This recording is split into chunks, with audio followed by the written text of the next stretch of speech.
धीरज ने चौंक कर देखा। ठाकुर के 5-6 आदमी लाठियां लिए अंदर घुस आए।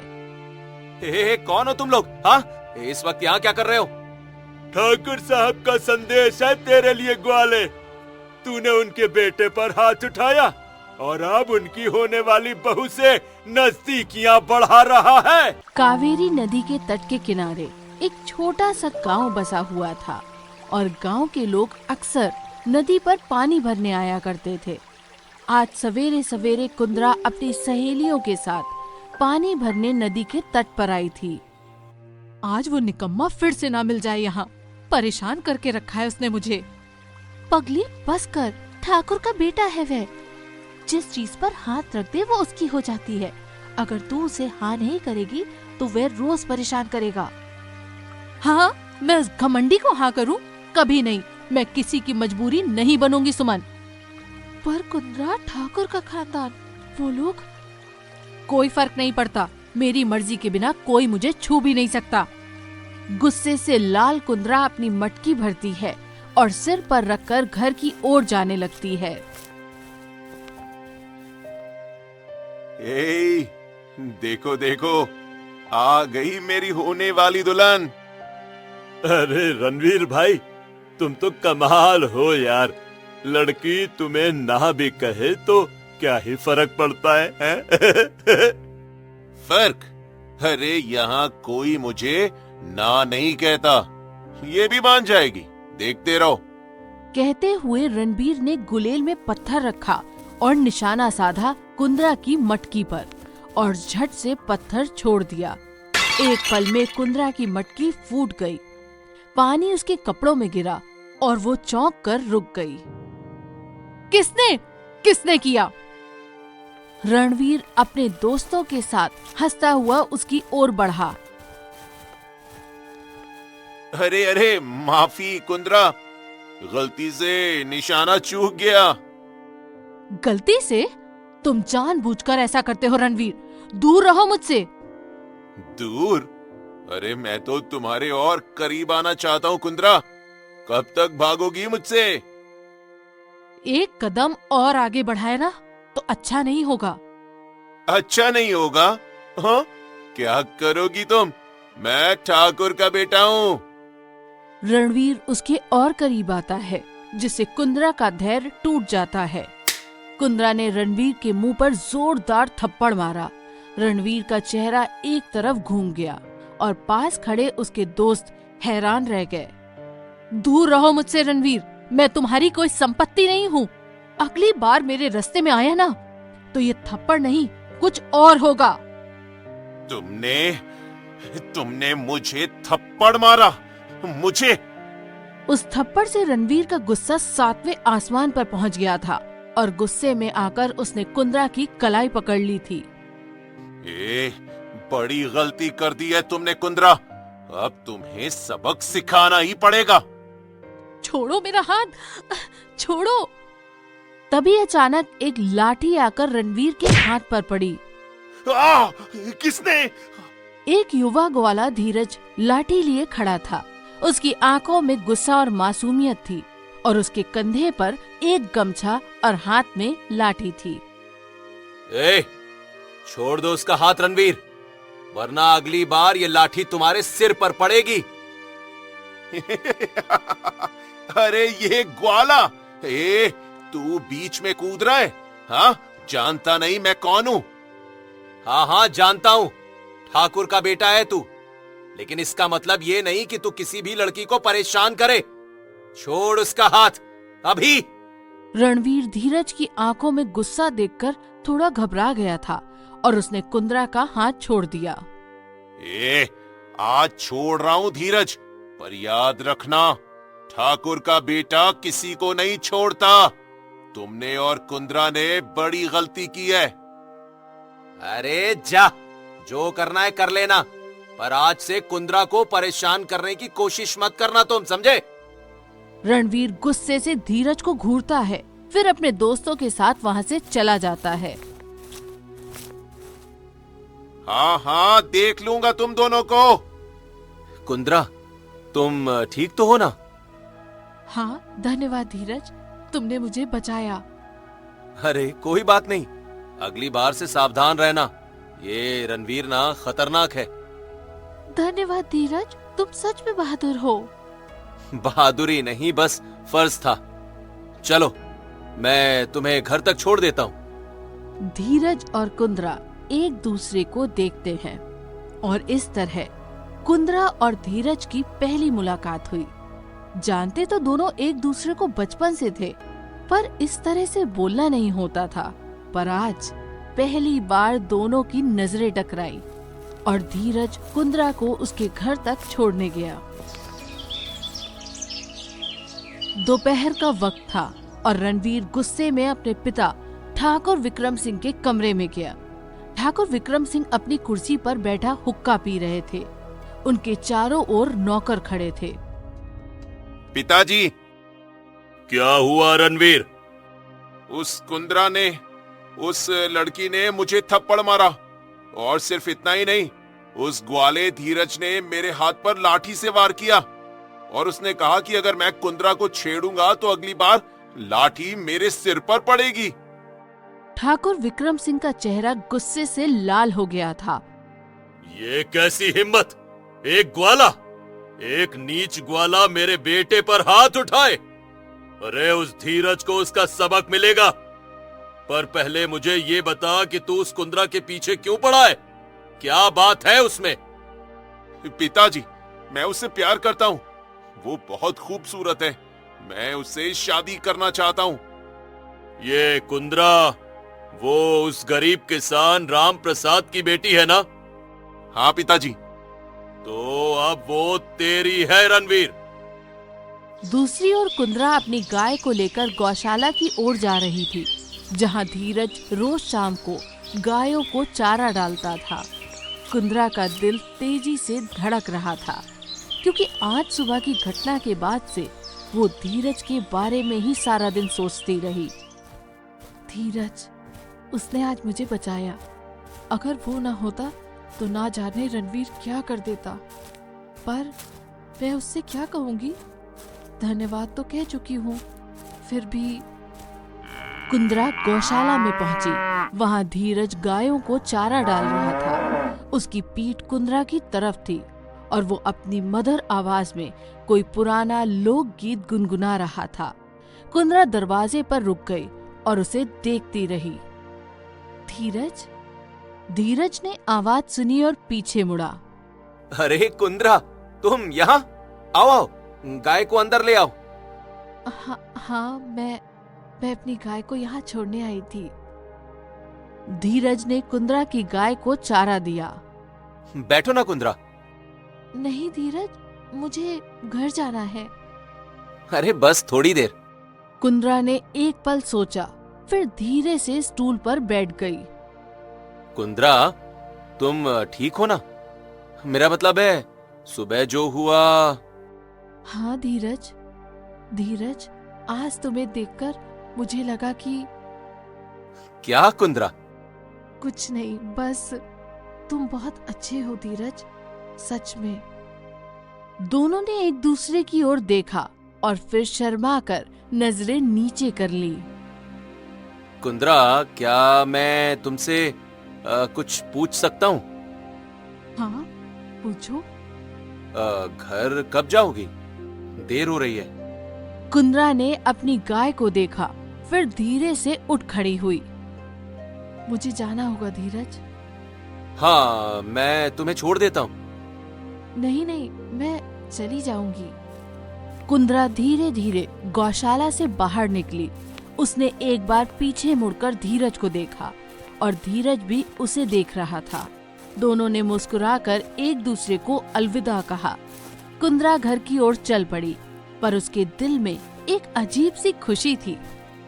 कुंद्रा खुशी खुशी अपने घर पहुंची। उसे बाहर कई घोड़े बंधे दिखे। उसका दिल जोर से धड़का। वो समझ गई कि घर में कोई बड़े मेहमान आए हैं। उसने धीरे से दरवाजा खोला और अंदर झांका। ये घोड़े, ये तो ठाकुर के लगते हैं। यहाँ क्या हो रहा है? कुंद्रा ने घर के अंदर कदम रखा। वहाँ उसके पिता राम प्रसाद, माँ लक्ष्मी और सामने ठाकुर विक्रम सिंह अपने कुछ आदमियों के साथ बैठे थे। पिताजी, ये क्या हो रहा है? अरे कुंद्रा, आ गई तू? ठाकुर साहब, यहाँ क्यों? ठाकुर विक्रम सिंह ने कुंद्रा को ध्यान से देखा। उसकी नजरें उसे सिर से पैर तक देख रही थी, जैसे वो किसी वस्तु का मूल्यांकन कर रहे हों। कुंद्रा को उनकी नजर अच्छी नहीं लगी और उसने अपनी नजरें नीचे कर ली। बेटा कुंद्रा, ठाकुर साहब तेरे लिए एक बहुत बड़ी खुशखबरी लेकर आए हैं। खुशखबरी? कैसी खुशखबरी माँ? बेटा, ठाकुर साहब अपने बेटे रणवीर के लिए तेरा हाथ मांगने आए हैं। कुंद्रा का दिल जोर से धड़का। क्या? रणवीर से शादी? हाँ बेटा, ठाकुर साहब ने हमें बहुत सम्मान दिया है और रणवीर भी तो इतना अच्छा लड़का है। अच्छा लड़का?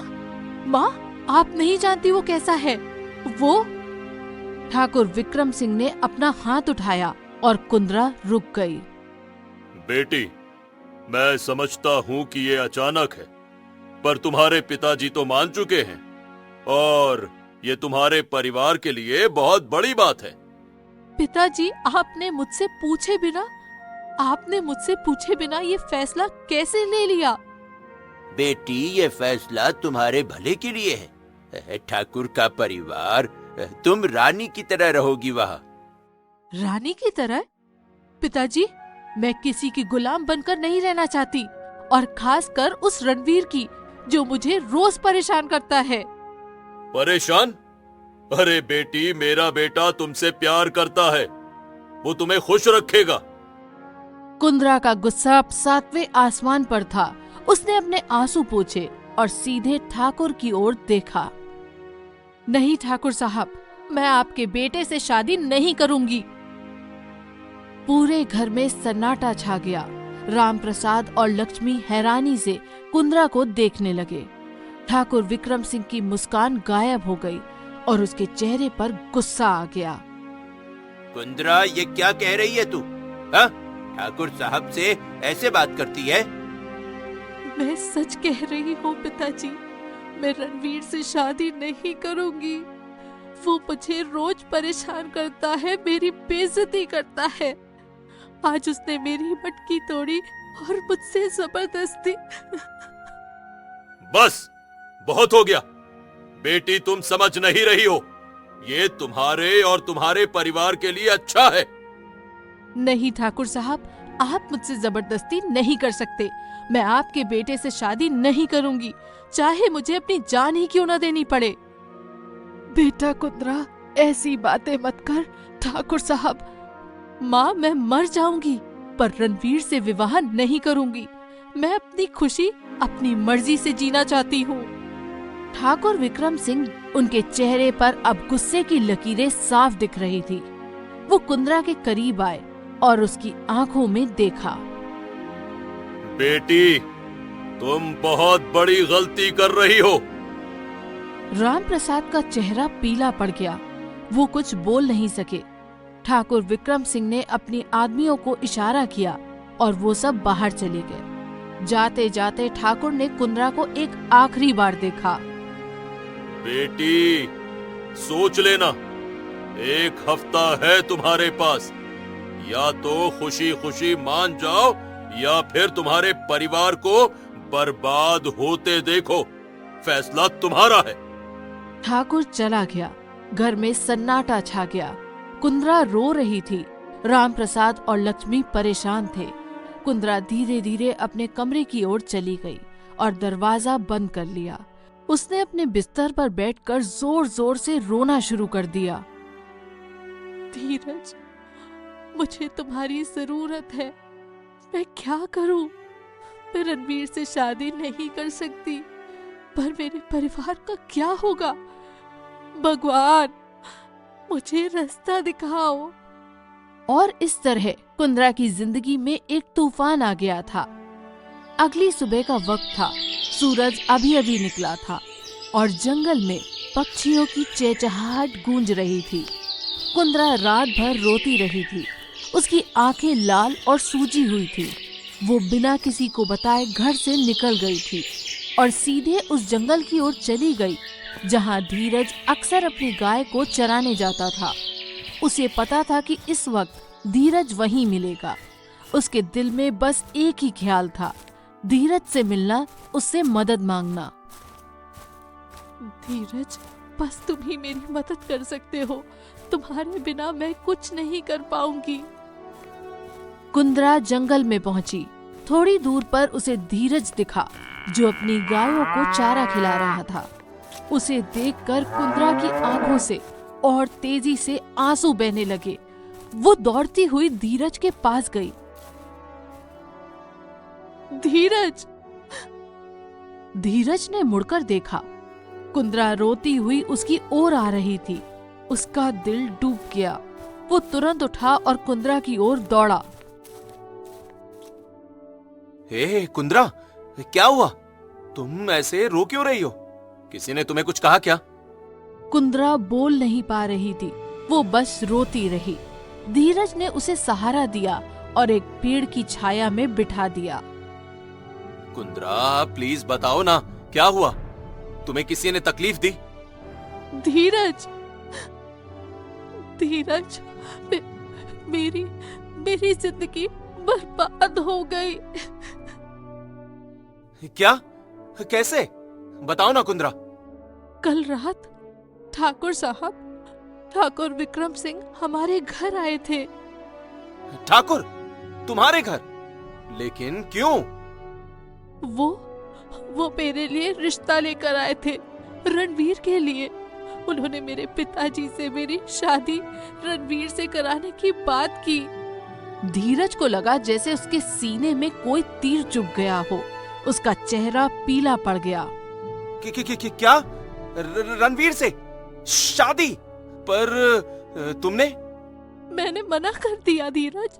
मैंने ठाकुर के मुंह पर साफ साफ कह दिया कि मैं मर जाऊंगी पर उनके बेटे से शादी नहीं करूंगी।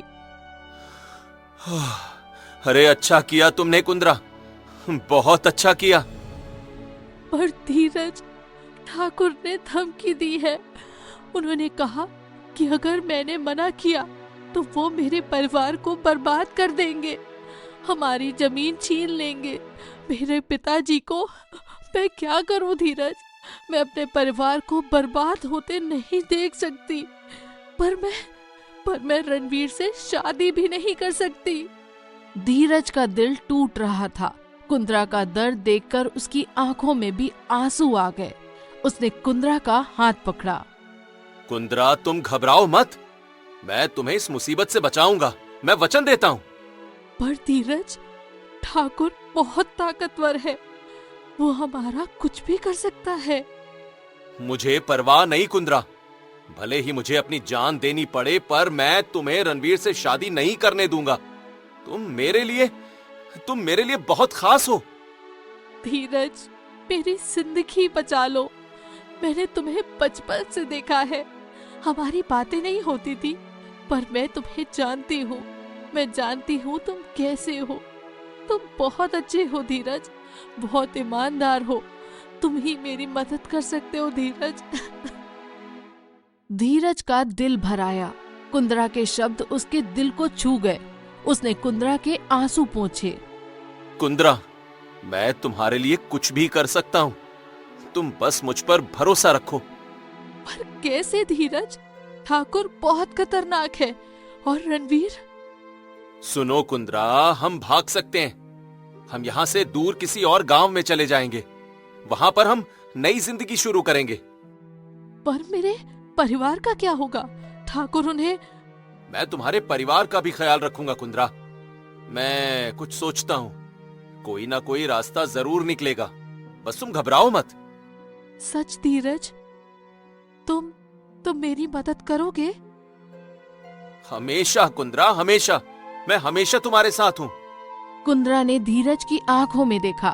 उसकी आंखों में सच्चाई थी, प्यार था। उसका दिल पिघल गया। वो धीरे धीरे धीरज के करीब आई। धीरज, मैं तुम्हें... अरे मैं जानता हूँ कुंद्रा, मुझे भी पता है। और मैं भी तुमसे... दोनों एक दूसरे की ओर देख रहे थे। हवा में एक अजीब सी मिठास थी, पर वो नहीं जानते थे कि थोड़ी दूर पर झाड़ियों के पीछे कोई उन्हें देख रहा था। रणवीर अपने दोस्त विराज के साथ छुपकर खड़ा था और उसकी आंखें गुस्से से लाल हो रही थी। ये क्या हो रहा है? कुंद्रा उस ग्वाले के साथ? रणवीर भाई, ये तो बड़ा बुरा हो गया यार। कुंद्रा उस धीरज के साथ। ए चुप, मैं सब देख रहा हूं। तो ये है असलियत। कुंद्रा मुझसे शादी से मना करती है और उस नीच ग्वाले से। बस अब बहुत हो गया। तो क्या करोगे रणवीर भाई? क्या करूंगा? हाँ, अरे सीधा पिताजी के पास जाऊंगा, उन्हें सब बताऊंगा। अब धीरज और कुंद्रा दोनों को सबक मिलेगा, एक ऐसा सबक जो वो जीवन में कभी नहीं भूलेंगे। रणवीर और विराज चुपचाप वहां से निकल गए। जंगल में कुंद्रा और धीरज अब भी बात कर रहे थे, बिना ये जाने कि उनका राज खुल चुका है और अब रणवीर सीधा अपने पिता के पास जाने वाला था। चलो कुंद्रा, अब तुम घर जाओ और चिंता मत करो, मैं कुछ सोचता हूँ। शाम तक तुम्हें बुलाऊंगा। धन्यवाद धीरज, तुम्हारे बिना मैं नहीं जानती मैं क्या करती। तुम घर जाओ, सब ठीक हो जाएगा। कुंद्रा धीरे धीरे घर की ओर चली गई। धीरज वहीं खड़ा उसे जाते हुए देखता रहा। उसके मन में प्यार था और साथ ही साथ डर भी था। वो नहीं जानता था कि आने वाले वक्त में क्या तूफान उसका इंतजार कर रहा है। दोपहर का वक्त था। रणवीर गुस्से में अपने पिता के कमरे में घुसा। ठाकुर विक्रम सिंह अपने दरबार में बैठे कुछ कागजों पर काम कर रहे थे। पिताजी! क्या हुआ रणवीर, फिर से गुस्सा क्यों है? पिताजी, मैंने आज कुंद्रा को देखा जंगल में, उस ग्वाले धीरज के साथ। क्या? कुंद्रा? वो भी धीरज के साथ? ये तू क्या कह रहा है? हाँ पिताजी, हाँ, वो दोनों जंगल में मिल रहे थे। कुंद्रा रो रही थी और धीरज उसे दिलासा दे रहा था। उन दोनों के बीच कुछ चल रहा है पिताजी। ठाकुर विक्रम सिंह का चेहरा गुस्से से लाल हो गया। तो ये है बात, इसीलिए कुंद्रा ने तुझसे शादी से मना किया। उस नीच ग्वाले से उसका कुछ ना कुछ चक्कर जरूर चल रहा है। हाँ पिताजी, मैंने तो अपनी आंखों से देखा, वो दोनों बहुत करीब थे। धीरज ने कहा कि वो कुंद्रा की मदद करेगा, उसे बचाएगा। बचाएगा? वो ग्वाला मेरे बेटे की होने वाली पत्नी को बचाएगा? अरे बहुत हिम्मत है उसमें। पिताजी, अब हमें कुछ करना होगा। धीरज को सबक सिखाना ही होगा और कुंद्रा को भी। हाँ हाँ बिल्कुल बेटा, अब बहुत हो गया। धीरज को उसकी औकात याद दिलानी होगी और कुंद्रा, उसे भी समझना होगा कि ठाकुर के खिलाफ जाने का क्या नतीजा होता है। तो हम क्या करेंगे पिताजी? आज रात धीरज को एक ऐसा सबक मिलेगा कि वो जिंदगी भर नहीं भूलेगा और कुंद्रा, उसे पता चल जाएगा कि ठाकुर की मर्जी के खिलाफ जाने का क्या परिणाम होता है। ठाकुर विक्रम सिंह ने अपने नौकरों को बुलाया। सुनो, आज रात को कुछ आदमियों को लेकर धीरज के पास जाओ। उसे अच्छे से और बहुत अच्छे से सबक सिखाना है। और हाँ, कुंद्रा को भी पता चलना चाहिए कि उस ग्वाले से मिलने का क्या नतीजा होगा। जैसा आप कहें ठाकुर साहब। और रणवीर, तू घबराना मत, कुंद्रा तेरी ही होगी। बस कुछ दिनों की बात है बेटा। हाँ, धन्यवाद पिताजी, मुझे पता था कि आप मेरी मदद जरूर करेंगे। ठाकुर की हवेली में एक खतरनाक योजना बन चुकी थी और अब धीरज और कुंद्रा दोनों खतरे में थे, पर उन्हें इस बात का अंदाजा भी नहीं था कि रणवीर उन्हें देख चुका था और ठाकुर ने उनके खिलाफ क्या योजना बनाई है। रात का अंधेरा छा चुका था धीरज अपने छोटे से घर में सोने की तैयारी कर रहा था। उसके मन में कुंद्रा की बातें गूंज रही थी और वो सोच रहा था कि कैसे उसकी मदद की जाए। तभी अचानक उसके घर का दरवाजा जोर से खुला। धीरज ने चौंक कर देखा।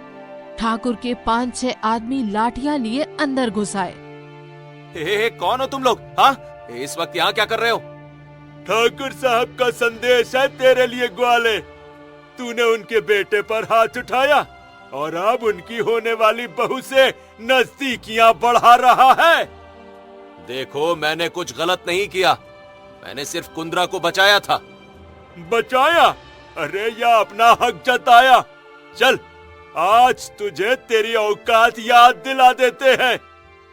धीरज भागने की कोशिश करता है, पर वो आदमी उसे घेर लेते हैं। लाठियां बरसने लगती हैं। छोड़ो मुझे, मैंने कुछ नहीं किया, छोड़ो। ये याद रख ग्वाले, अगली बार ठाकुर के परिवार की तरफ आंख उठाकर भी देखा ना तो जान से हाथ धो बैठेगा। धीरज जमीन पर गिर जाता है। खून बहने लगता है। वो आदमी उसे बेरहमी से मारते रहते हैं और फिर वहाँ से चले जाते हैं। धीरज अधमरा पड़ा है, सांसें ले पा रहा है पर हिल नहीं पा रहा। कुंद्रा, मैं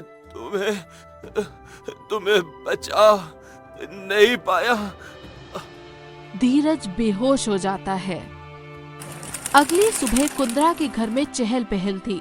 ठाकुर के आदमी फिर से आए थे, पर इस बार उनके साथ शादी का सामान था।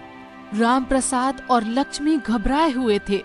कुंद्रा अपने कमरे में बंद थी, रो रही थी। पर ये इतनी जल्दी? अभी तो 1 हफ्ता भी नहीं हुआ। ठाकुर साहब का आदेश है, शादी आज ही होगी। कुंद्रा को तैयार करो। पर मेरी बेटी, वो तैयार नहीं है। ये उसकी समस्या है। या तो वो खुशी खुशी तैयार हो जाए या फिर जबरदस्ती। फैसला तुम्हारा है। कुंद्रा के कमरे का दरवाजा खुलता है। लक्ष्मी अंदर जाती है। कुंद्रा फर्श पर बैठी रो रही है। बेटा कुंद्रा, प्लीज तू तैयार हो जा। ठाकुर के आदमी बाहर है, आज शादी है। नहीं माँ, मैं नहीं करूंगी शादी। मुझे धीरज से मिलना है। धीरज? बेटा, तूने सुना नहीं? कल रात धीरज पर हमला हुआ। वो बुरी तरह घायल है। कहते हैं शायद बच ना पाए। कुंद्रा का दिल टूट गया। उसकी आंखों के सामने अंधेरा छा गया। धीरज, मेरा धीरज नहीं। कुंद्रा टूट चुकी थी। उसकी आंखों में अब आंसू नहीं थे, बस खालीपन था। उसने हार मान ली। लक्ष्मी ने उसे लाल जोड़ा पहनाया, श्रृंगार किया, पर कुंद्रा बस एक लाश की तरह बैठी रही, बेजान, बेहिस। धीरज, मुझे माफ कर देना। मैं तुम्हारी रक्षा नहीं कर पाई। मैं हार गई हूँ। और उसी दिन कुंद्रा की शादी रणवीर से हो गई। पूरे गांव में जश्न था, पर कुंद्रा के दिल में अंधेरा था। वो रोती रही, चुपचाप अंदर ही अंदर। 1 साल बीत गया। कुंद्रा अब ठाकुर की बहू थी, पर उसकी आंखों में वो चमक नहीं थी जो कभी हुआ करती थी। वो रोज रोती रही, पर किसी ने उसकी परवाह नहीं की। रणवीर उसके साथ बुरा व्यवहार करता था और ठाकुर परिवार अब उससे वारिस की उम्मीद कर रहा था। पर एक दिन डॉक्टर ने एक बड़ी खबर दी। मुझे अफसोस है ठाकुर साहब, पर कुंद्रा बांझ है। वो कभी मां नहीं बन सकती। ठाकुर का चेहरा गुस्से से लाल हो गया। रणवीर को जैसे सांप सूंघ गया। क्या? बांझ? अरे तो फिर इस औरत का यहाँ क्या काम? अरे एक बेकार औरत, इसे निकाल दो घर से। उसी दिन रणवीर ने कुंद्रा को तलाक दे दिया। बिना किसी दया के उसे घर से निकाल दिया। कुंद्रा सड़क पर थी, अकेली। टूटी हुई बेसहारा। कुंद्रा बेजान कदमों से कावेरी नदी के किनारे पहुंची। उसकी आंखों में अब कोई उम्मीद नहीं थी। उसने सोचा अब जीने का कोई मतलब नहीं। वो धीरे धीरे नदी की ओर बढ़ी। धीरज, मैं आ रही हूँ तुम्हारे पास। अब और नहीं जी सकती मैं। कुंद्रा नदी में कूदने ही वाली थी कि अचानक किसी ने उसका हाथ पकड़ लिया। कुंद्रा, रुको। कुंद्रा ने चौंक कर पीछे देखा। उसकी आंखें फैल गई। वहां धीरज खड़ा था। उसके शरीर पर निशान थे, चेहरे पर घाव के दाग थे, पर वो जिंदा था। धीरज, तुम जिंदा हो? हाँ कुंद्रा, मैं जिंदा हूँ। और तुम ये क्या करने जा रही थी? कुंद्रा और नहीं रुक पाई। वो धीरज के गले लग गई और फूट फूट कर रोने लगी। धीरज, मैंने सोचा तुम मर गए। मैं कुछ नहीं कर पाई। मुझे माफ कर दो। अरे शांत हो जाओ कुंद्रा, शांत हो जाओ। मैं यहाँ हूँ, मैं तुम्हारे साथ हूँ। दोनों कुछ देर तक एक दूसरे को गले लगाए रोते रहे। फिर धीरे धीरे धीरज ने कुंद्रा को अलग किया। कुंद्रा, मुझे सब पता है। मुझे पता है तुम्हारे साथ क्या हुआ, तुम्हारी शादी और फिर तलाक। धीरज, मैं बांझ हूँ। मैं किसी के काबिल नहीं हूँ। तुम मुझसे दूर रहो। मैं तुम्हारी जिंदगी बर्बाद नहीं करना चाहती। बर्बाद? कुंद्रा, तुम मेरी जिंदगी हो। मैं तुमसे सच्चा प्यार करता हूँ, तुम्हारी कमियों से नहीं। मेरे लिए तुम पूरी हो, पूरी, बिल्कुल पूरी। पर धीरज, मैं तुम्हारा वारिस नहीं दे पाऊंगी। तुम्हारा खानदान। मुझे खानदान नहीं चाहिए कुंद्रा, मुझे तो बस तुम चाहिए। तुम मेरे साथ रहो, बस इतना ही काफी है। कुंद्रा की आंखों में फिर से आंसू आ गए, पर ये खुशी के आंसू थे। धीरज, तुम सच में मुझे अपनाओगे? हमेशा कुंद्रा, हमेशा। आओ, चलो मेरे साथ। मैं तुमसे शादी करूंगा। तुम मेरी पत्नी बनोगी और हम साथ में एक नई जिंदगी की शुरुआत करेंगे कुंद्रा। कुंद्रा ने धीरज का हाथ पकड़ा और उसी दिन एक छोटे से मंदिर में धीरज और कुंद्रा ने 7 फेरे लिए। कोई शानदार शादी नहीं थी, कोई जश्न नहीं था, पर दोनों के दिलों में सच्चा प्यार था। धीरज कुंद्रा को अपने घर ले गया। वहाँ धीरज की माँ गीता दरवाजे पर खड़ी थी। उसने कुंद्रा को देखा, एक टूटी हुई बेसहारा लड़की को। आओ बेटी, आओ, मेरे घर में तुम्हारा स्वागत है। माँ। धीरज भी वहाँ खड़ा मुस्कुरा रहा था। कुंद्रा को एक नई जिंदगी मिली, एक ऐसी जिंदगी जहाँ उसे सच्चा प्यार मिला, सम्मान मिला। धीरज ने साबित कर दिया कि सच्चा प्यार किसी भी परीक्षा को पार कर सकता है। और इस तरह कुंद्रा और धीरज ने अपनी जिंदगी की नई शुरुआत की। उन्होंने साबित कर दिया कि सच्चा प्यार कभी नहीं हार मानता, चाहे कितनी भी मुश्किलें क्यों ना आए। धीरज ने कुंद्रा को उसकी कमियों के साथ अपनाया और कुंद्रा को अपनी जिंदगी में फिर से खुशी मिली। सो दोस्तों, यही है सच्चे प्रेम की परीक्षा जो धीरज और कुंद्रा ने पास कर ली। क्या आपने कभी किसी से सच्चा प्यार किया है? अगर हाँ, तो कमेंट जरूर करें।